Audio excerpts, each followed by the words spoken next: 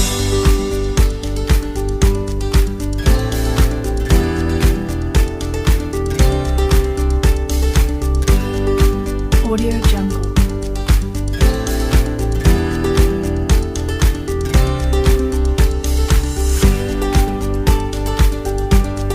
Sudah membuat keyakinan kelas, ya, kita anggap ini kelasnya 7A. Ya, saya bacakan keyakinan kelas 7A yang pertama, diperbolehkan belajar sambil makan. Waduh, belajar sambil makan. Pokoknya ya, nanti kita sepakati bersama-sama ya. 2, full musik. Kelasnya ajak. Yang ketiga, saya mau guru dengan penampilan menarik dan menyenangkan. Siap. Berarti guru harus diberi masukan ya. Ternyata penampilan guru itu mempengaruhi mood siswa. Iya, karena guru cantik pasti akan menarik. Nah, bagaimana kalau sudah pasang? Yang keempat, ketika izin keluar harus angkat tangan dan angkat kaki, ya. Iya, betul. Yang kelima, 3S, senyum, sapa, salam. Oke. Yang keenam, senantiasa PR dan tugas dikerjakan. Siap. Ya. Mengerjakan tugas yang diberikan guru. Ya. Belajar tepat waktu, jam masuk on time. Selanjutnya, saya ingin setiap guru masuk dengan tersenyum, keep smile. Oh, ada guru yang cemberut ya?